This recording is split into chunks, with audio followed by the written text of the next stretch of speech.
Harriet Tubman, a brave slave who was under the torture of her owner, later made a great escape. Once she was free, she decided to devote her life to helping hundreds of other slaves to freedom.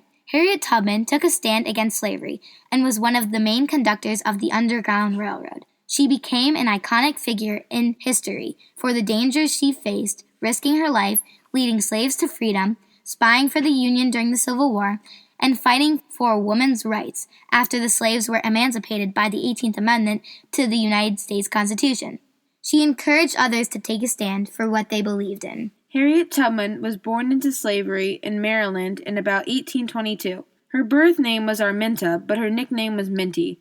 At the age of 5, her family was taken away from her, and she was sold to a cruel master. Throughout her slave life, she was put through many beatings.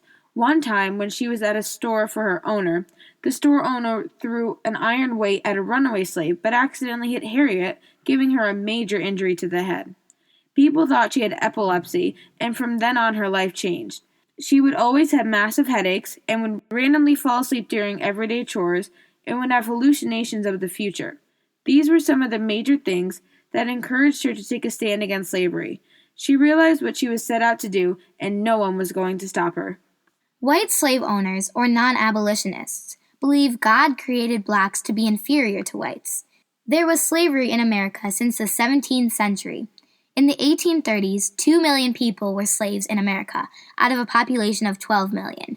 Slaves lived in quarters not too far away from their master's mansion. There was about 4 families to a quarter, even though they were meant for 2.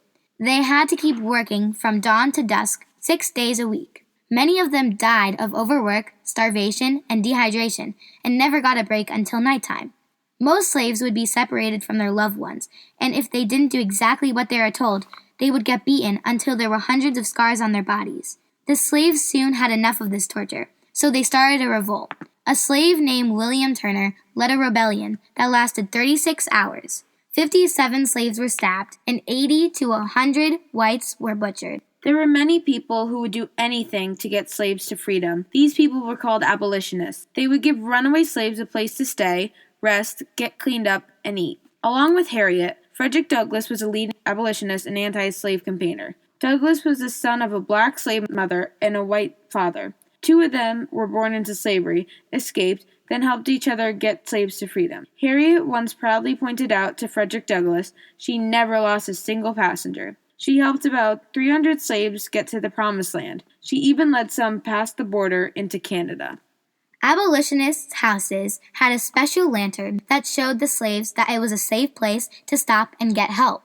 Conductors helped the slaves get from station to station by directing them where they needed to go next and helping them keep safe and hidden. Since slaves were illiterate, conductors would write down the letters of a sign that they would need to get to their next stop. Stations consisted of hiding places in people's homes and businesses, such as barns, cellars, attics, and secret rooms. Spiritual songs were another way of communicating where to go. Guards surrounding slaves wouldn't suspect anything was going on. They thought the singing was the slaves' way of being joyful and happy. The escapees on the Underground Railroad traveled by foot, on small boats, or in covered wagons. Some were even shipped in boxes by rail or sea. The most heavily used routes were through Indiana, Ohio, and western Pennsylvania. It was important for runaways to travel quietly under the darkness of night. The journey to freedom would take about 6 weeks or 800 miles, but struggles along the way would set runaways back. If a baby was on the trip, Harriet knew herbs that would keep them from crying. She made connections that helped her smuggle hundreds of slaves into freedom. Sometimes when the slaves had to ride on boats, it would take a long time because they tried to avoid paddling. They believed that paddling would make too much noise. It didn't matter how long it took or what she had to do. Harriet would risk her life to make sure other slaves got to be free like she was. Harriet once said she would shoot a man before he was able to turn back because she wasn't going to risk hundreds of people's lives just because of one man. The Fugitive Slave Bill of 1850 was passed by the United States Congress on September 18th. It said that all escaped slaves were upon capture to be returned to their masters and that officials of the citizens of free states had to cooperate in this law. The North wasn't safe for runaways anymore, But in Canada, slavery was abolished. There were a few regions that would accept fugitive slaves. St. Catharines in Ontario, Canada, was a community that accepted them. Once they got to Canada, they were free. The abolitionists helped them with food, shelter, and protection while they were getting settled in their new environment.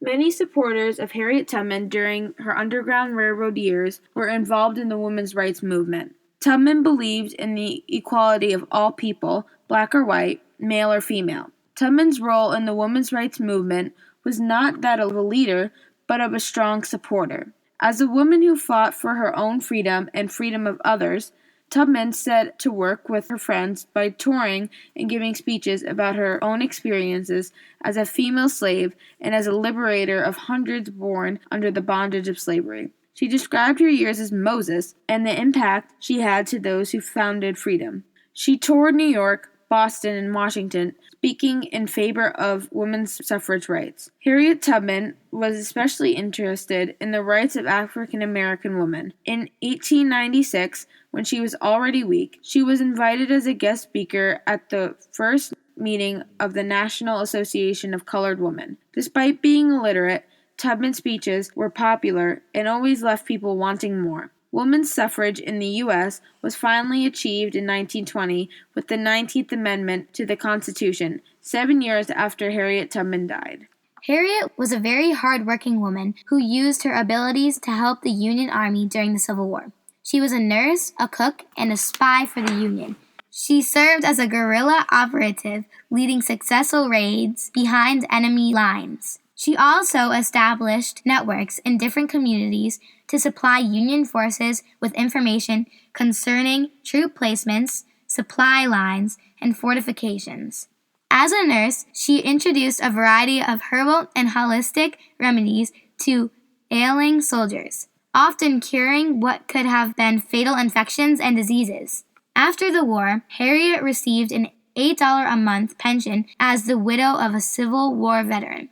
It wasn't until 1899 that Congress increased her pension to $25 a month for her service in the Union. She was the first African American woman to receive a military pension. In Harriet's later years, she dedicated her life to helping the elderly, disabled, and the poor.